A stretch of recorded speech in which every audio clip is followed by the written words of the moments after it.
All right, come on in, everybody.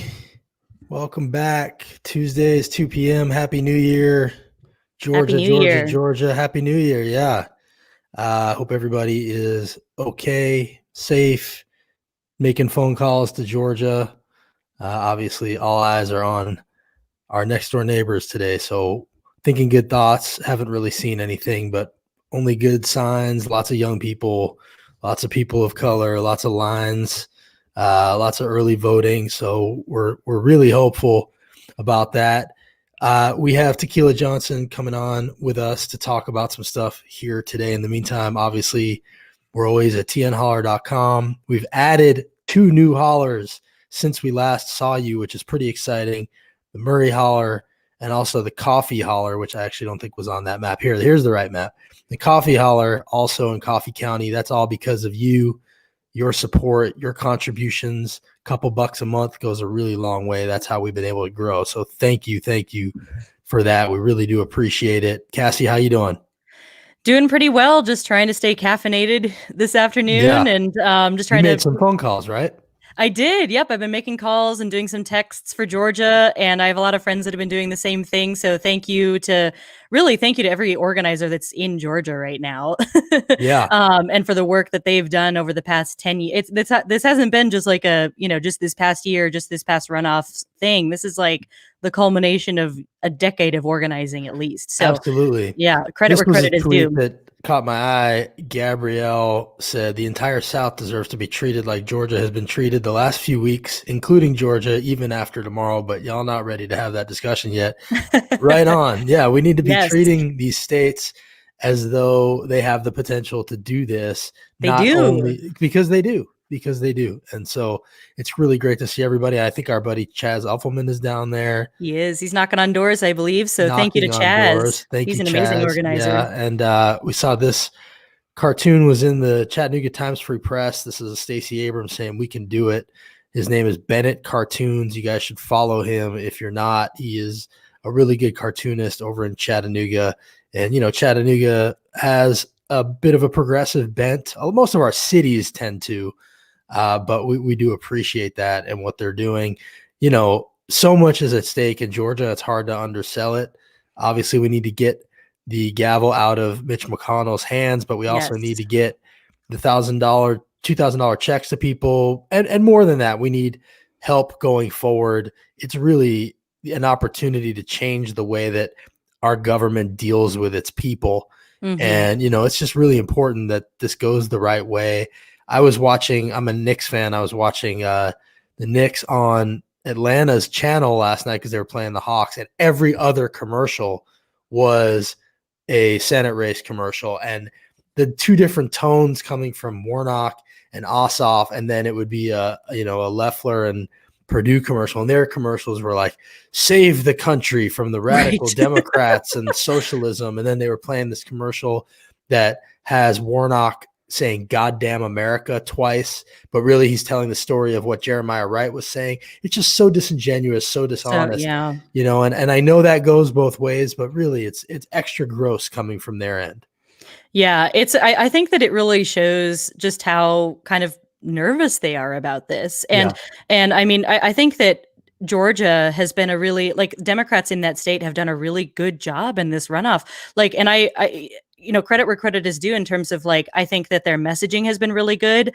That's what got, Loeffler and Purdue to flip on like advocating for $2,000 checks. I mean, you can look back at tweets Yep. from Loeffler like 3 weeks ago saying 3 or 4 weeks ago saying that, these $2,000 checks are like socialism or whatever, like just, Right. saying that they're not good. And then like a couple weeks after that, Yeah, we're because for it. Yeah. yeah, exactly. Because Yeah. of like really strong messaging from Ossoff and Warnock and pressure from Democrats, they flipped on that. And Right. so I Because think that they've people done a really actually good job with messaging.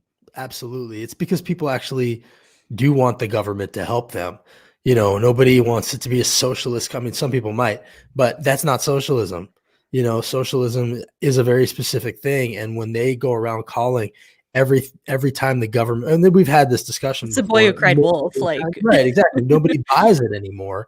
yeah. And especially like Governor Lee just announced $100 million early education program yesterday. That's federal funds. Why is that not socialism? So, right. it's just disingenuous, and people are seeing through it. This was a picture of Kelly Loeffler's WNBA team wearing Vote Warnock shirts. Her own team is against her in this, That's which amazing. is kind of amazing. And, so I really think that people sort of see through the bullshit when it comes to these people because it's so thick and there's so much of it. And then at the end of the day, why do you want to keep electing Republicans? This was a graphic you made. You wouldn't want an atheist to be a pastor at your church. Why elect Republicans who don't believe in government? And we're not saying anything against atheists, but you just wouldn't. Like, these are people that dismantle government. They don't build it up. They're constantly running against government. And that's why right now we're seeing this rollout of the COVID vaccination. It's not going well. Governor Lee just made a video saying, "Oh, we got most of ours out." That was terrible. Yeah, they were like to other states. Such a useless video. Yeah. And, great. We may have gotten some of ours out, but there's lines all over the place. These were hundreds of elderly folks standing in the cold in Tullahoma to get doses for hours and hours. And many of them did not even get the doses. This actually made the New York Times. Tullahoma itself was in the New York Times. We keep making national news for all the wrong reasons. This is what it said. It said older people in Tullahoma lined up on a sidewalk Saturday, leaning on walkers and sitting in lawn chairs, wrapped in blankets and heavy coats to wait for the county health department to open its free clinic, which exhausted its supply before 10 a.m. How hard would it have been to make it so you can make appointments or have an app or get the damn National Guard out here to help administer this stuff? Not one dose should go to waste. Right. And we should be throwing every single resource we have at this problem because all roads lead to this problem, but they're not doing it. And they're not doing it because at the end of the day, they don't really believe in government. Yeah. I mean, it's like they keep obstructing government to further prove their point that it doesn't work, and and that happens with every issue. But with coronavirus, I completely agree. I mean, this is something that both with healthcare and the economy just over this past year in terms of protecting people pre-vaccine. And now we're kind of in that interim period where we still need to be doing all of that stuff, but we're moving into the vaccine period. All of our resources, all of our intellectual capacity, whatever, infrastructure buildup, everything should have been dedicated to this issue over this past year and right now, both on federal, state, and local levels. And it just so clearly has not happened. And here in Tennessee, and that's another thing where investment in good, government, resources and infrastructure.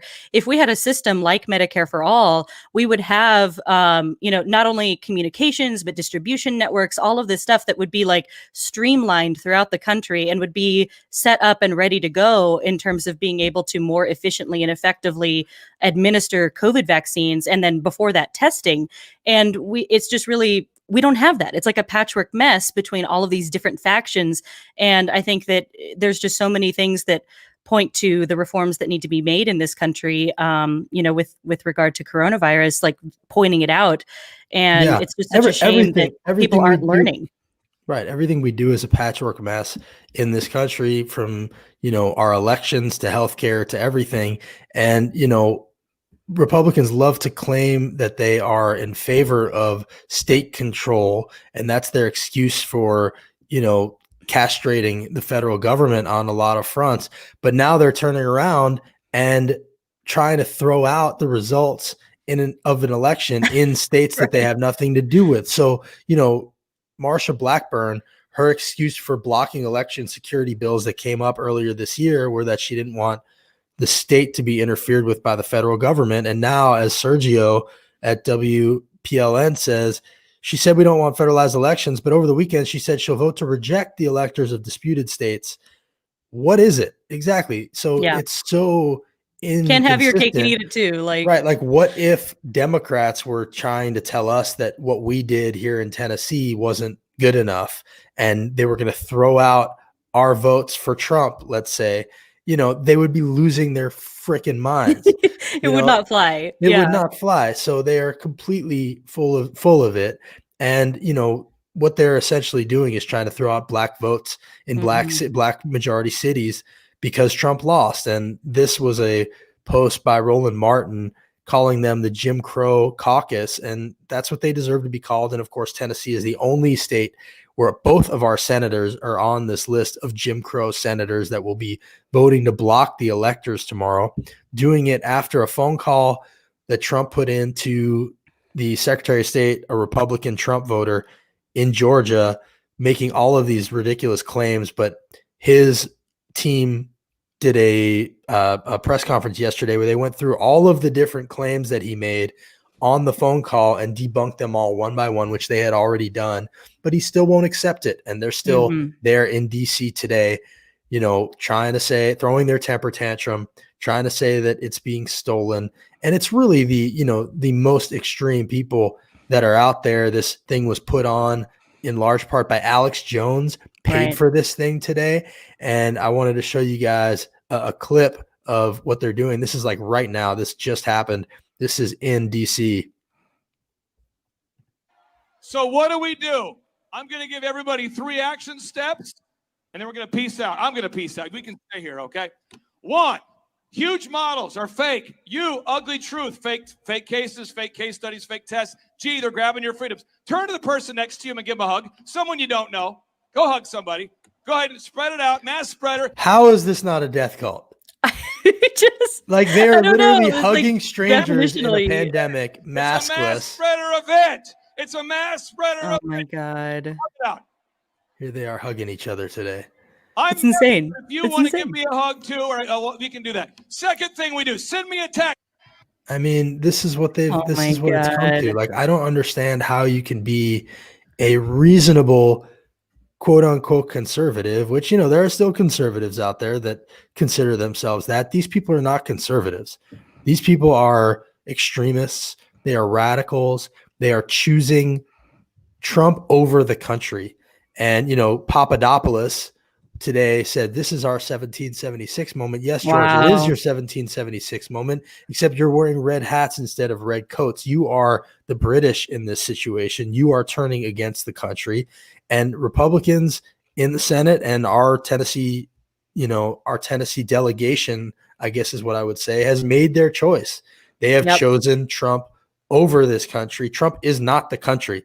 No matter what they say, Trump is not the country. The country has spoken. The country has voted.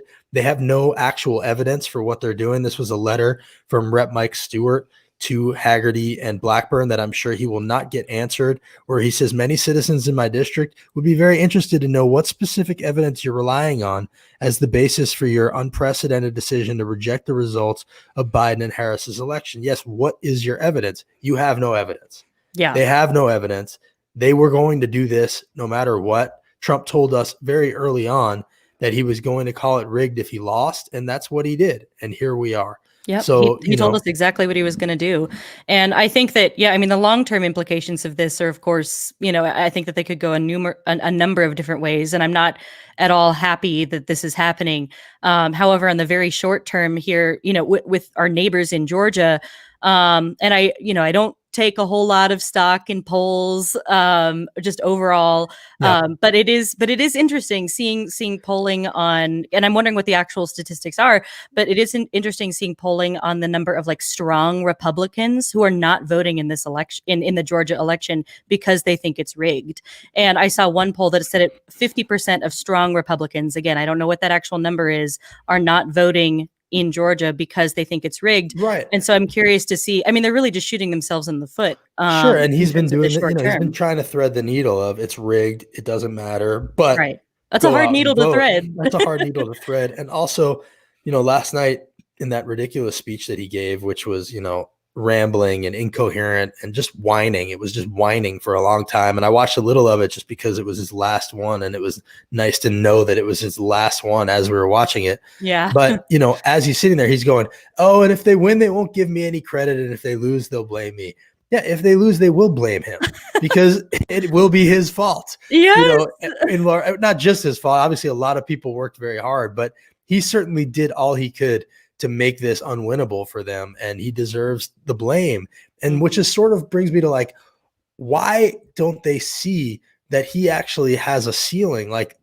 There are Republicans that are breaking free from him. I think that they're going to come to realize this was a big mistake, and that even electorally and politically, hitching yourselves to his sinking ship was not the best thing to do here, especially since a lot of the people that consider themselves Trumpers, they're going to hate Republicans after this.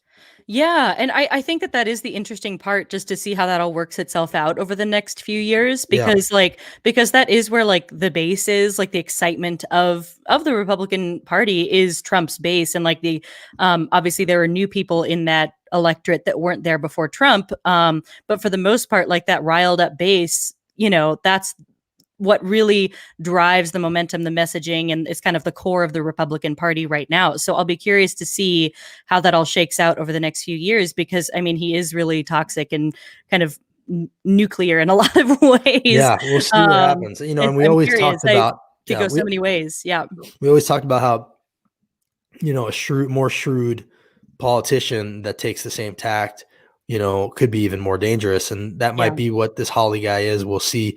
But in the meantime, let's make sure we defang them as much as we can. And somebody who's doing a lot of work to make that happen in Tennessee, and I've seen her lending her voice to what's going on in Georgia also, is Tequila Johson. Tequila, how you doing? Hey. What's up, guys? I'm doing well. What does that shirt say? I got this from one of the TNDP fundraisers. It says, "I like my chicken hot and my politics blue." That's cool. I like that. Very cool. How you doing? How are you feeling about what's going on in Georgia today? Oh man, I'm feeling good. Like I follow and I'm friends with a lot of politicos and Black organizers down in Georgia, and man, it's just amazing to see how many people are really getting into this election and just really like jumping in head first. Like the level of organizing that is happening in Georgia right now is like Iowa primary. I mean, could you ever imagine that this level of investment and just organizing on both the Democratic and Republican side could happen in a state like Georgia? It's giving me hope that, we can see some change in Tennessee as well. Yeah, well, that's good. If you're hopeful, that makes me a little bit more hopeful. I saw your tweet. You said, "I'm so proud of Georgia. The South is rising. Black folks abolish slavery, save the union, and we will save democracy." Love that. It really feels like those are the stakes. Like, talk a little bit about what you think the stakes are in this one. Yeah, there's a lot. Our entire democracy is on the line right now. And what happens when democracy is on the line is our civil rights. Everything is really riding on this Senate election. And I just don't know how to make people see the severity of what's happening and what Trump has done in this country just in a short 4 years. He's reversed almost 50, 60, hundreds of years of hard work.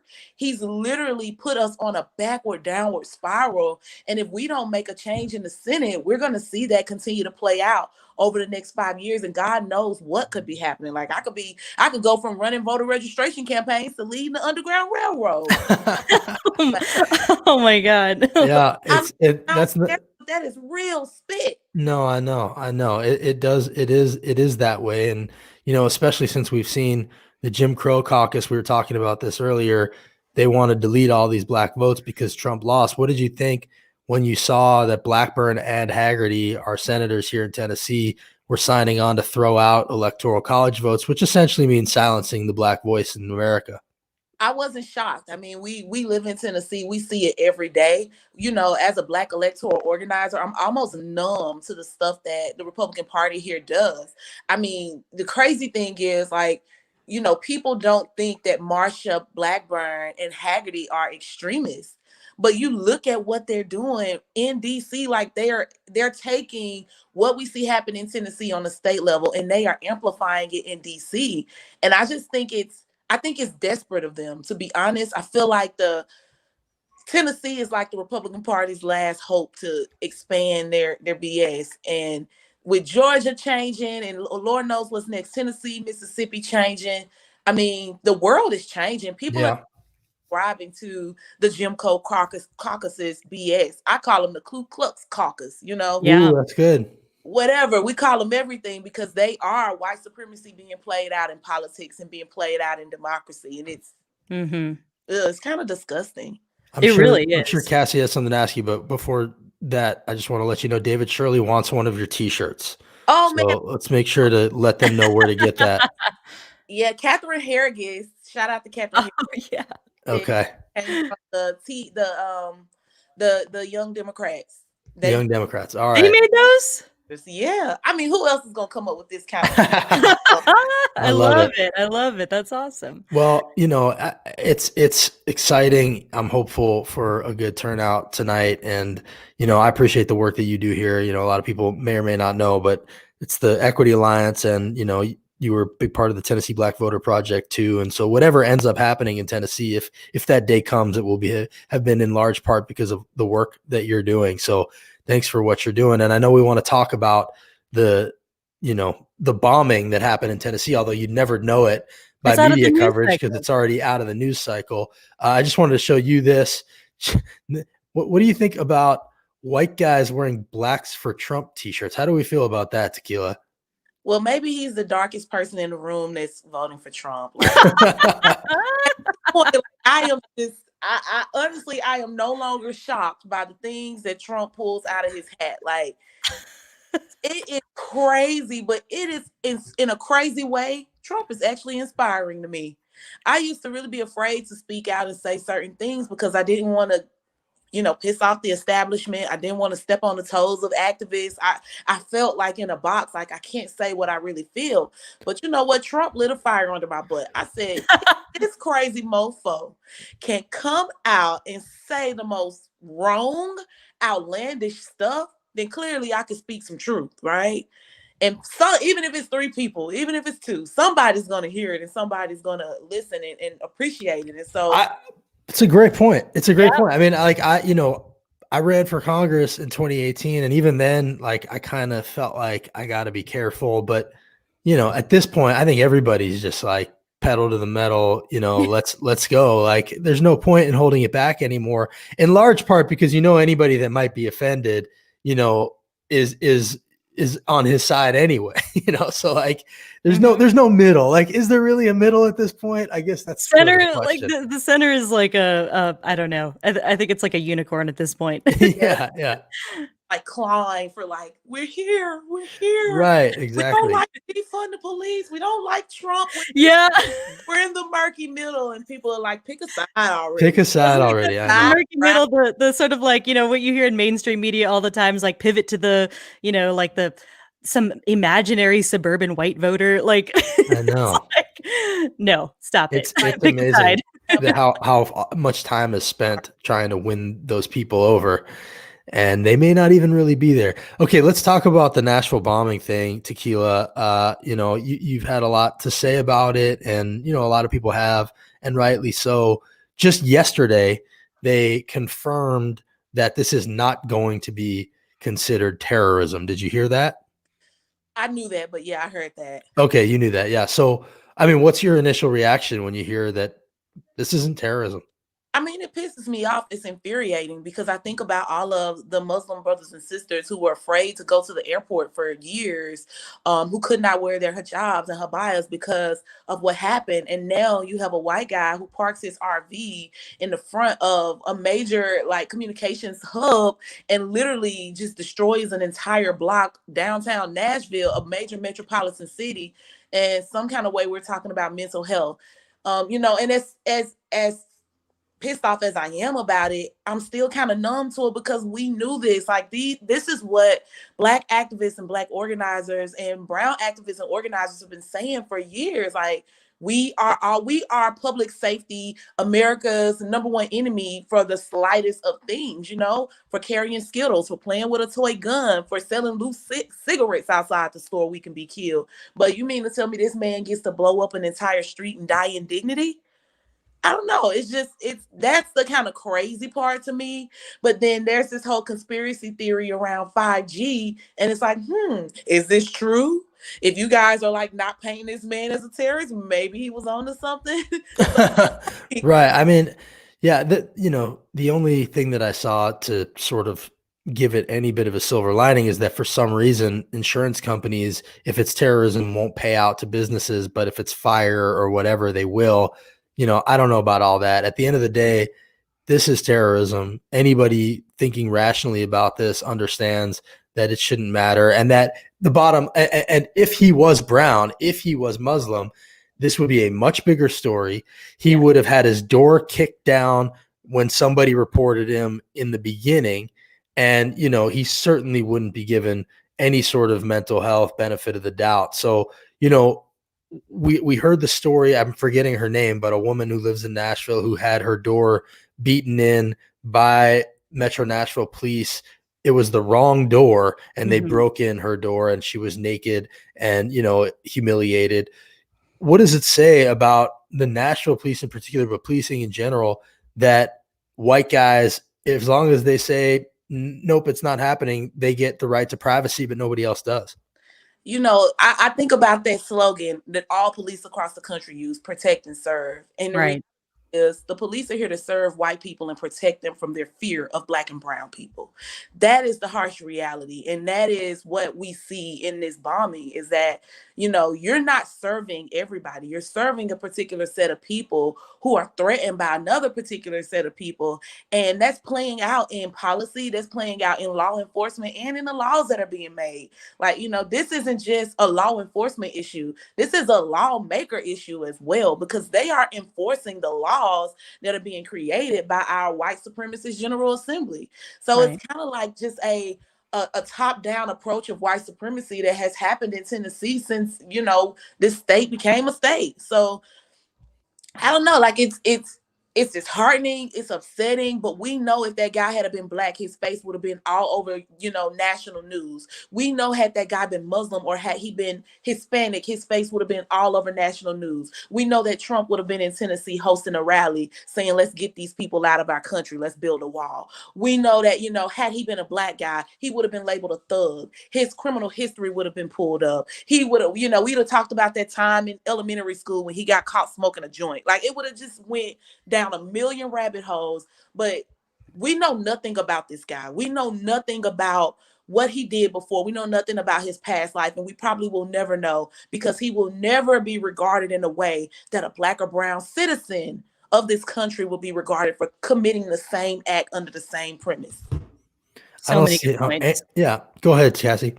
Oh, I was just gonna say, those were so many good points, because that was my initial reaction too, is that, and I am not a fan of, like, you know, initially jumping to, you know, assumptions about anyone after this stuff happens. But if this was like a Black or brown person, there would immediately be all of these assumptions about, like, oh, well, they must have been associated with this ideology, and they were, you know, exactly what you said, like, this is what they were doing when they were 15. And it just would have been this whole, like, it would have been used to, like, justify, like, so many more, like, because they use this stuff to, like, you know, if it is like a Black or brown person that, like, you know, in this situation, then they would have used it to justify, like, bad policies for more bad policing. Right. There would already be legislation.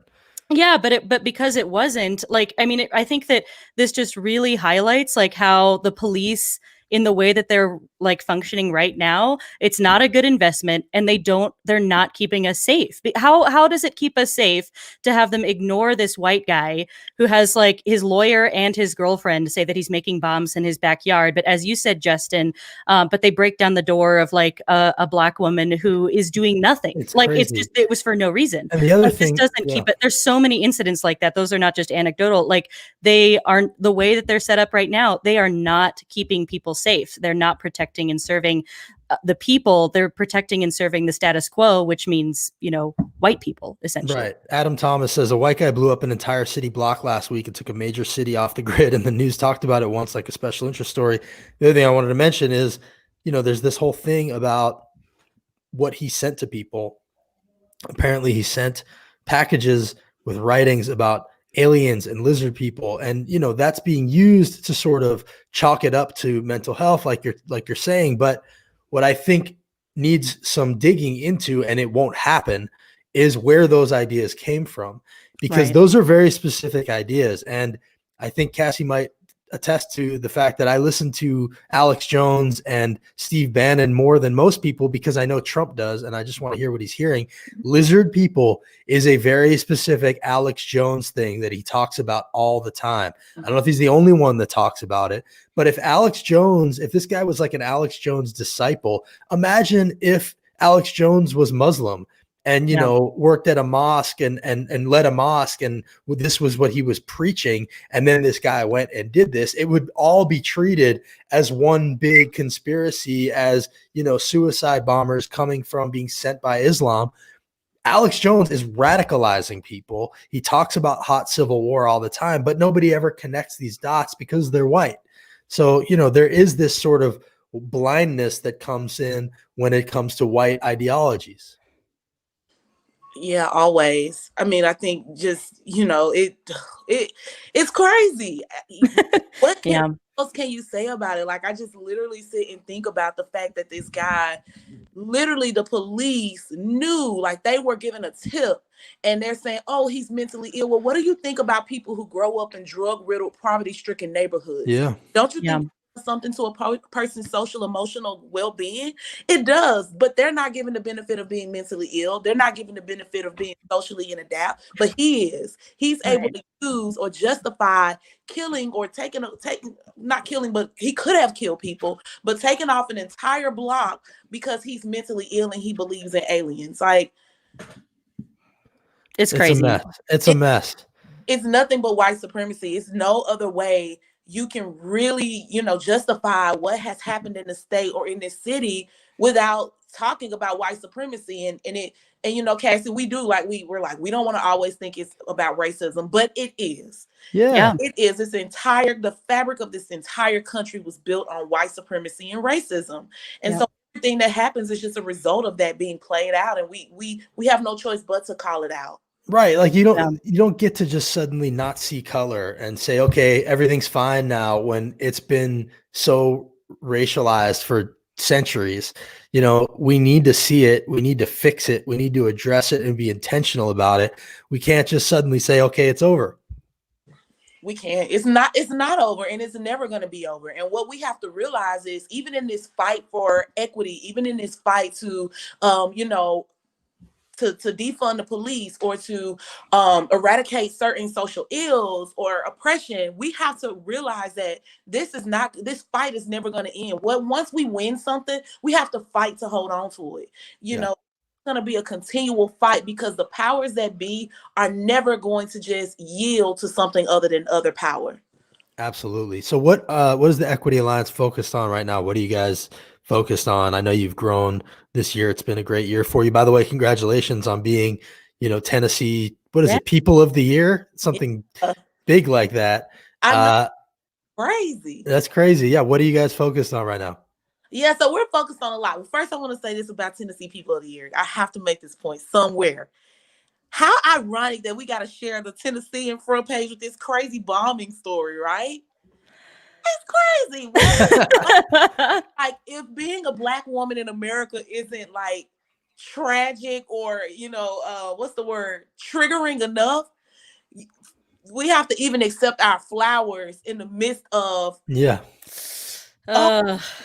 Wait, so you were on the front page with the bombing? I missed that connection. Like the whole I don't think that people like disregarded us being Tennessean of the Year. I think a lot of people are happy to see two Black named Tennessee People of the Year like that. I didn't realize how big of a deal it was until I went back and looked at the other people that were Tennessee People of the Year. And who was it? Oh, it's like Bill Haggerty, Taylor Swift. You know, James was Tennessee People of the Year, but he tackled he took that in the Waffle House and took his gun and like roughed them up. Put on the head.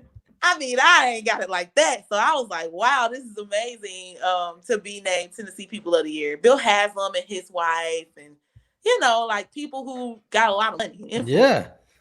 I don't have any money or influence, but you got influence. Yeah, no, that was great. That was a great honor, and you guys, it was really well deserved. You were going to say, what's the focus now this year?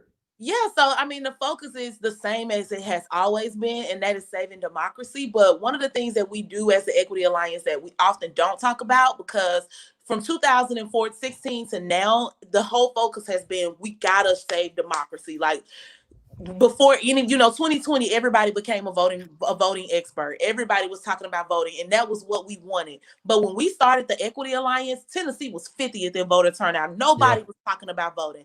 And we met up with some other people. We found we had to like find people who cared about it. And there were the Justins and the Jennifer Buck Wallaces and the people like that were kind of just on a Long Island talking about voting and democracy, and it just was not sexy. It was not the like glorified topic, but 2020 kind of shined a light on it. But before then, it was like people just kind of put us in a box as voter registration.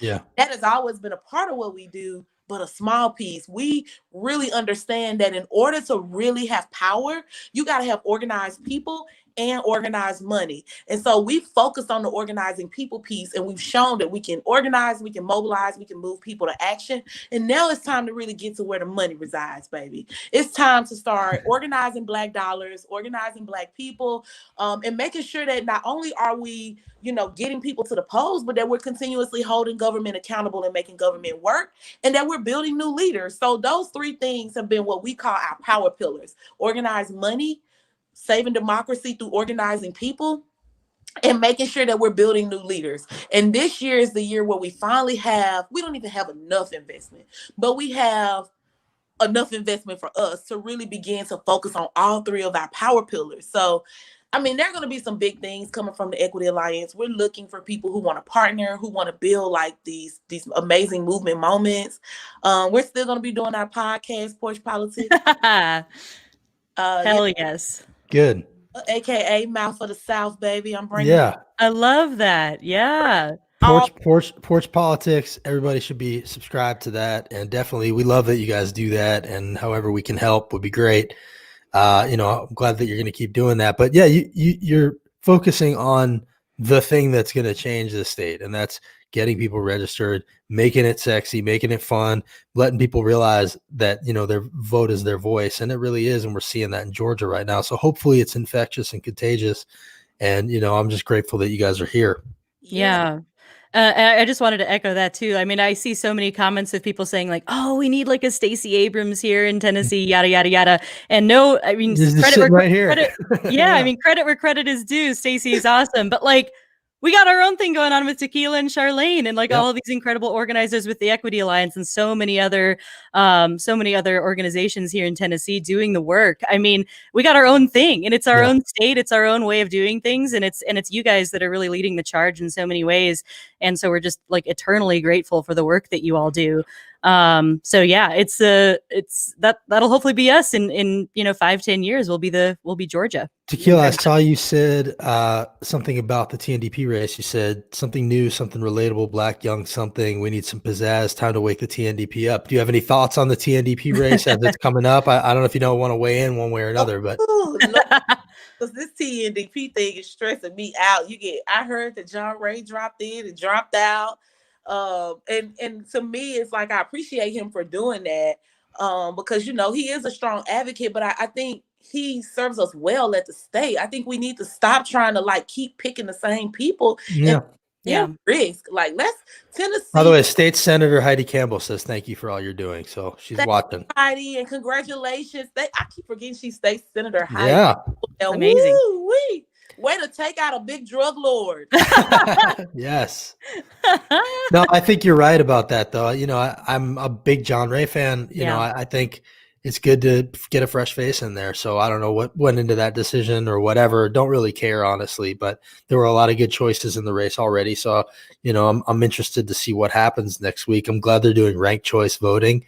So that's something that hopefully will set an example. And it'd be nice to get this behind us. Yeah, there's this whole thing around ranked choice voting like 3 years ago, and I traveled across the country just seeing how ranked choice voting works, and it works well.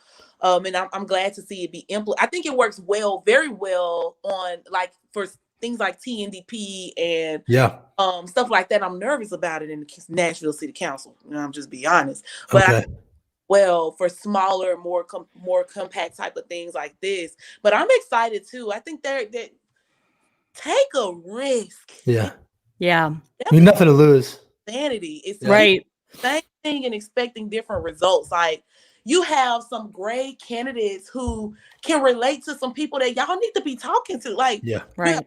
full candidates, you have some Black candidates, you have some LGBTQ candidates. I mean, those are some people. Those are the people that the TNDP needs to reach. So why not take a risk and bring someone in who can actually speak to those people? I agree. Agreed. I agree. It's going to be interesting to see. We had that forum a couple weeks back, and they all had a lot of good things to say. So it'll just be good to get it behind us and get to legislative session. Tequila, really appreciate what you're doing. Everybody should follow Porch Politics. We got the legislative session coming. There's going to be a whole lot of hollering to do about. I'm sure they have all kinds of ridiculousness in store for us. So, you're going to be essential for that. So stay in touch with us if you would, and let's see what happens tonight. Oh, Tequila, you there? Yeah, I'm here. Yeah, stay in touch. I'm man. Come on, Georgia.